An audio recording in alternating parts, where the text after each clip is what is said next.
Les amis, salut à tous, bienvenue dans cette nouvelle vidéo sur la chaîne Zenith Fishing et aujourd'hui on se retrouve pour parler pêche de la truite plus particulièrement parce que ça y est, dans 2 semaines les gars c'est l'ouverture, donc c'est le samedi 13 mars. Alors aujourd'hui je voulais vous parler du matériel qui va m'accompagner pour la saison parce que je sais qu'il y a des gens qui se posent des questions sur quelle canne je vais utiliser, quelle leurre, quel fil, etc. Donc je voulais aborder un petit peu tous ces points là avant l'ouverture afin que quand vous regardiez mes vidéos vous sachiez un peu avec quel matériel je vais pêcher, quel matériel j'utilise. Donc voilà, avant toute chose les gars, je vous invite à vous abonner sur le petit bouton rouge en bas. C'est totalement gratuit, ça me permet de me soutenir. On a passé les 10 000 abonnés, c'est tout simplement énorme. Merci encore à tous. Et voilà, vous pouvez vous abonner si vous découvrez la chaîne et mettre la petite cloche pour recevoir toutes les notifications de mes futures sessions pêche de la truite et notamment l'ouverture qui arrive à grands pas. Donc cette année, j'ai décidé d'investir dans une canne à truite. Pourquoi? Parce que je n'avais pas de canne à truite avant. J'utilisais une canne qui est la Mojo Bash de ces Sainte-Croix, donc elle est en 3,5 14 grammes. Donc c'est une canne qui est très bien pour pêcher en medium light, c'est-à-dire avec des petits leurres de voilà, 7, 8, 10 grammes qui sont parfaitement placés dans sa plage de grammage. Mais j'avais pas de canne spécialement pour la truite. Alors vous allez me dire, une canne en 3,5 14, ça peut s'utiliser également pour la truite, c'est ce que je faisais. Mais c'est vrai qu'en Bretagne, nous on a beaucoup de petites rivières, de petits cours d'eau qui font aller 3-4 mètres de large. Et c'est vrai que c'était un petit peu grand, c'était un petit peu puissant. Donc j'ai décidé d'investir, mais comme j'ai pas non plus des moyens de ouf, je me suis dit, qu'est-ce que je pourrais acheter pour pas trop cher, en sachant qu'on est sur une pêche d'eau douce, on est sur une pêche de la truite, donc c'est un poisson qui est pas non plus ultra violent, on n'est pas sur du silure qui va abîmer un peu le moulinet. On est sur de l'eau douce, donc il n'y a pas de sel qui abîme le matériel. Et je me suis dit, tiens, qu'est-ce que je pourrais trouver comme canne? Donc je vais pas vous faire mijoter très longtemps, je vais vous montrer ce que j'ai pris.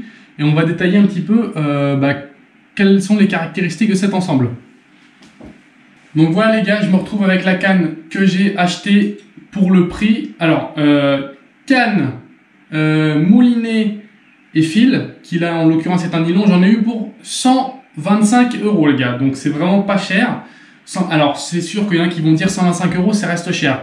Les gars, 125 € par rapport à, par exemple, à une canne haut de gamme, on n'est même pas à la moitié du prix d'une canne. Donc, clairement, là, j'ai eu canne, moulinet, fil pour 125 € tout compris. Donc, sans les leurres, bien entendu, mais 125 €, vous êtes équipés pour aller pêcher la truite, les gars. C'est pas magnifique, ça?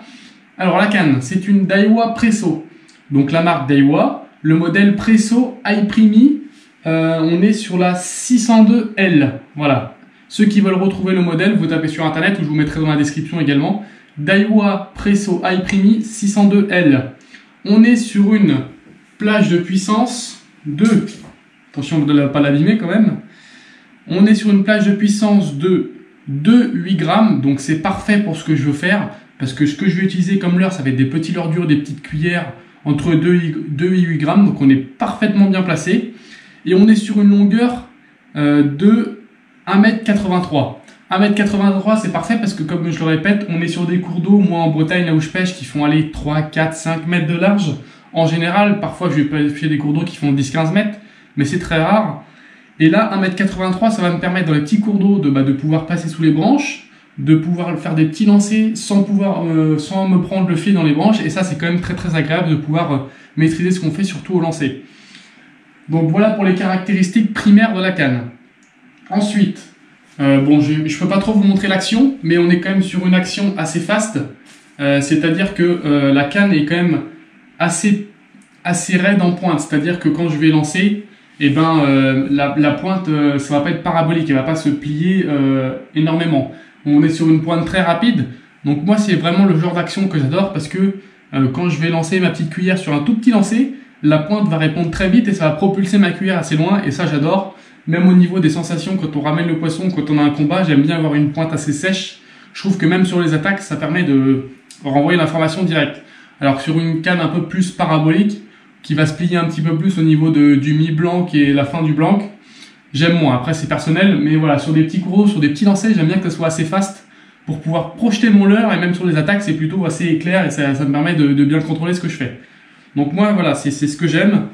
Donc Daiwa Presso iPrimi 602L, 1,83 m de 8 grammes. Pour moi, c'est vraiment extrêmement bien adapté à la situation dans les cours d'eau que je pêche et j'ai vraiment hâte de tester ça. Je n'ai pas encore testé.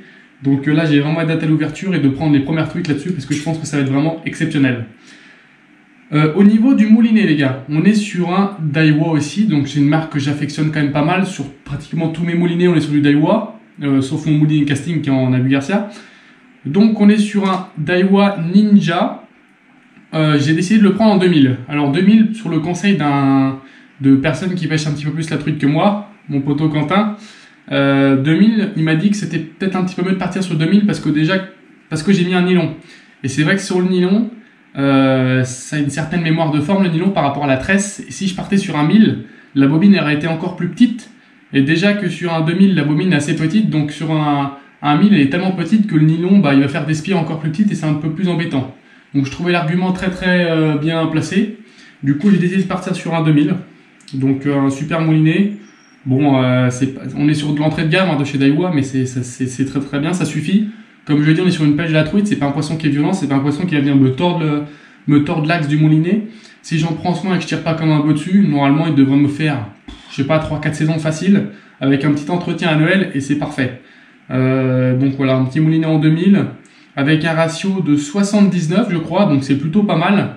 Ça va me permettre justement quand je lance en amont du courant et que je descends le courant, de pas mouliner non plus comme un taré. On est sur un ratio qui est correct, donc je vais pouvoir accompagner ma cuillère tranquillement.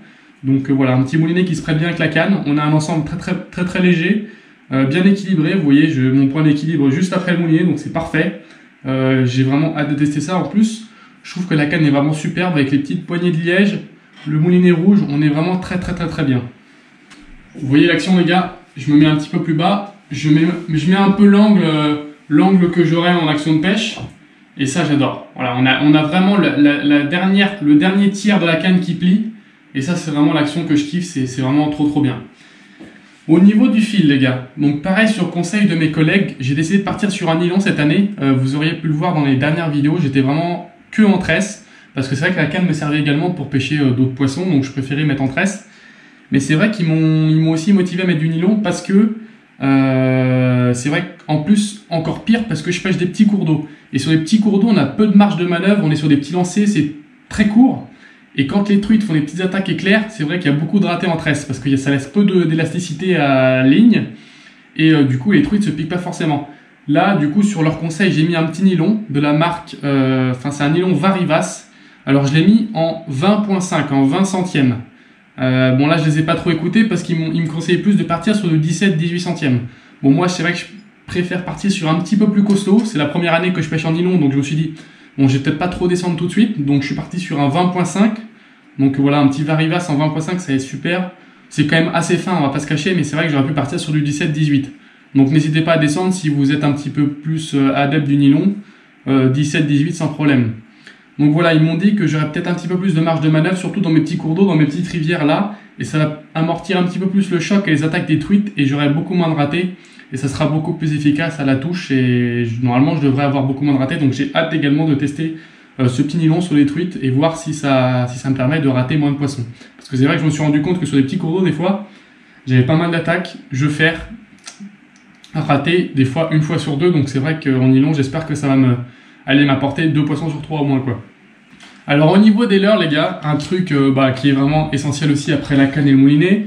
Voici mes 2 boîtes qui vont me suivre toute la saison. Voilà, je pense que ma saison va s'arrêter sur ces 2 boîtes là parce que j'ai vraiment beaucoup de possibilités avec ces 2 boîtes et je vais vous détailler un petit peu ce que j'ai décidé de mettre dedans et je vais vous montrer également quelques leurres supplémentaires qui ne m'appartiennent pas, c'est à mon père. Donc voilà, on retrouve quelques petits dans cette boîte là. Une boîte réversible également et encore des petits leurres durs. Donc il en a un petit peu plus que moi, mais c'est vrai que moi je pêche principalement avec un leurre qui me fait un peu toute ma saison, donc j'ai pas besoin d'avoir 36 000 leurres durs. Mais bon, si vous voulez vous faire plaisir sur des petits leurres durs, il y a des petites références qu'on va voir qui sont plutôt sympas. Donc on va commencer avec la boîte qui va me suivre pratiquement à toutes mes sessions. C'est la boîte à cuillère. C'est un petit peu basique, mais elles sont incroyables. Et la cuillère qui va me suivre toute cette saison, que j'ai hésité un peu à acheter l'an dernier parce que je trouvais ça un petit peu cher. On est sur du coup des cuillères ARS. Donc c'est de la marque Smith, voilà à quoi ça ressemble. Je sais que les adeptes de la truite vont connaître, mais ceux qui pêchent un petit peu moins, pas forcément.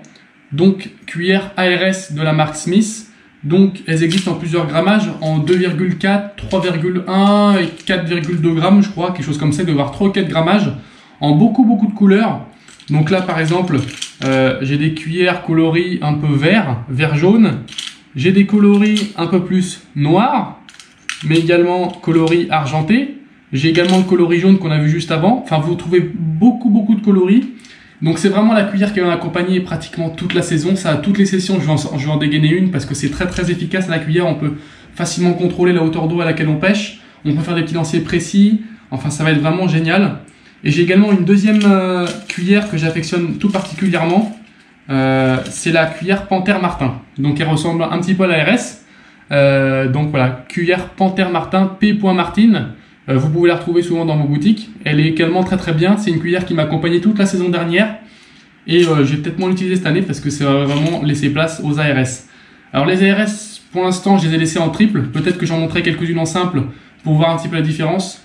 Personnellement, je pense que je vais rester sur du triple cette saison. Peut-être écraser les ardillons. Après, hameçon simple. Alors l'avantage, c'est qu'on va moins s'accrocher dans les obstacles. Par contre, on a vraiment beaucoup plus de loupés. C'est des collègues qui pêchent vraiment en hameçon simple qui me l'ont dit. Et c'est vrai que ça paraît plutôt logique. Donc voilà les gars, si vous connaissez pas cuillères ARS, elles sont vraiment exceptionnelles parce que vous pouvez les monter sans agrafe et la palette est montée directement sur l'axe et il n'y a pas de, ça ne vrille pas le fil. Elles sont vraiment super bien. Alors elles sont au prix de 10 € en général, 10-11 €, mais vraiment ça vaut le coup parce qu'elles sont vraiment très solides. Les hameçons sont bien solides et la palette est montée directement sur l'axe qui évite de vriller le fil et ça c'est un avantage énorme et elles sont vraiment très prenantes et j'ai hâte de vous montrer ça en action de pêche.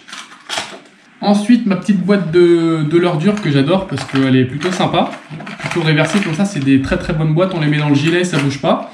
Alors le premier leurre que je vais utiliser cette saison, ça va être le Ryuki, donc de chez Duo. Voilà, celui-là c'est le Ryuki en 60 qui a des billes. Des petites billes qui fait un son assez grave, donc c'est un petit leurre bruiteur. Donc ce coloris là est plutôt sympa avec les petits flancs bleu argentés et le ventre orange. Voilà, ça c'est un leurre qui va m'accompagner cette saison, qui nage d'ailleurs très bien dans le courant. J'ai également un petit leurre dur que j'avais eu via une marque partenariat il y a très longtemps. Je ne saurais plus le nom du leurre. Voilà, c'est un petit leurre qui est plutôt sympa, dos noir, un peu de flanc argenté. J'ai fait pas mal de truites l'an dernier avec. J'ai également un leurre Rapala, donc le Countdown, qui m'a apporté beaucoup de truites l'an dernier, notamment au niveau de l'ouverture, vous l'avez vu en coloris truite Fario, que j'ai perdu d'ailleurs. Mais voilà, c'est un leurre aussi qui est également présent dans la boîte, qui va m'accompagner cette saison. Ensuite, on a des leurres de chez Smith. Il me semble que c'est... je suis pas sûr que ce soit chez Smith, ça. Je sais plus où je l'ai eu celui-là, mais voilà, un petit leurre dur sympa, que le flanc argenté et noir, plutôt sympa.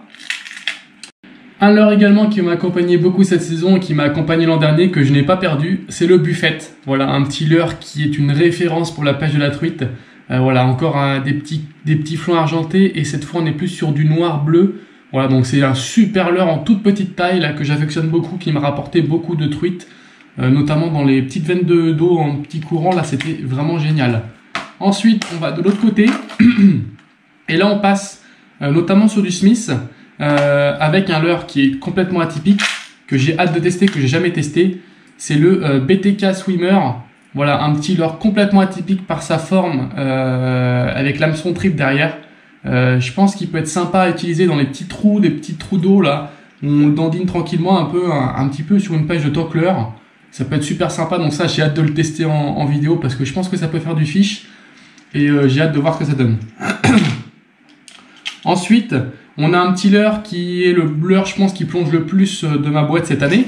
Donc c'est un petit D-Direct, pardon, j'avais perdu le nom.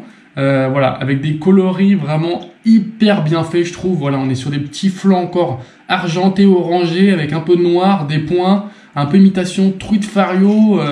Et donc on peut remarquer une bavette assez longue devant, ce qui va me permettre d'aller chercher des trous un peu plus profonds. Et quand il y aura un petit peu plus d'eau dans des petits calmes, ça peut être super sympa d'utiliser ce petit leurre que j'ai hâte de tester également. Ensuite, donc on retrouve un petit leurre qui est encore une fois super bien fait, toujours de chez Smith. Donc le petit F-Select, si je me trompe pas, voilà, F-Select 51, avec des flancs un peu dorés argentés, des petits points blancs et le ventre orange. Vraiment super bien fait. Et là, à l'inverse de celui d'avant, on a vraiment une toute petite bavette. Donc je n'ai jamais testé ce genre de leurre, j'ai hâte de voir un petit peu ce que ça donne. Il a une forme un peu atypique au niveau du dos, un petit peu large et des flancs un peu écrasés. Enfin, c'est super bien fait, c'est vraiment magnifique, c'est du Smith quoi. Voilà, hâte de tester ça. Je sais pas si ça nage mieux dans le courant ou dans les calmes, mais bon, j'ai hâte de voir ce petit leurre m'accompagner cette saison. Ensuite, un petit leurre qui est une référence également de chez Smith, le petit D-Concept, magnifiquement réalisé encore avec des flancs mais hyper réalistes, une imitation truite, omble à moitié, là c'est super bien fait, des petites taches jaunes, le dos noir et une bavette un peu plus grande que le leurre d'avant, ce qui va me permettre de plonger un petit peu plus. Je n'ai pas les profondeurs de ce leurre là, mais voilà, je pense qu'on est autour de 80 cm, je pense, entre 50 et 80 cm. Donc je pense que ça va être très très bien adapté pour pêcher les petites truites dans les trous, encore une fois, les petites truites Fario, là ça va être super bien. Hâte de tester ça quoi. Et puis un leurre que j'avais eu la chance de trouver l'an dernier, à l'ouverture d'ailleurs, un petit Ryuki que je vous ai présenté tout à l'heure, mais celui-là c'est le 50 pardon. Le 50 et tout à l'heure c'était le 60. Donc comme ça on a deux tailles de Ryuki à tester. Et voilà un petit leurre qui a fait ses preuves. J'ai pris les trucs l'an dernier avec, et il est vraiment très très bien fait encore une fois. Et c'est des leurres qui tiennent très bien le courant et c'est vraiment très agréable de pêcher avec ça. Bon, en tout cas les gars, la vidéo touche à sa fin. J'espère que vous avez apprécié cette petite présentation. Je vous ai donné quelques noms. Ma canne, mon moulinet, c'est vraiment le principal. Le nylon, vous avez toutes les infos sur les caractéristiques. Quelques leurres que j'ai utilisées, donc à retenir les ARS qui sont des cuillères exceptionnelles. Vous pouvez y aller les gars, ça coûte un petit peu cher, mais il faut mieux en prendre 2-3 que 5-6 un peu moins cher. Mais je pense que celles-ci elles sont vraiment très très bien adaptées pour les petits cours d'eau et tout. Donc j'ai hâte de tester ça cette saison, là il commence à faire super beau, j'ai hâte que l'ouverture arrive et j'espère qu'il fera beau. En tout cas merci de m'avoir suivi encore une fois les gars, on se retrouve sûrement la semaine prochaine pour une nouvelle vidéo. N'oubliez pas de vous abonner également au compte Instagram qui s'affiche juste en bas de l'écran et je vous dis à la semaine prochaine les gars. Ciao.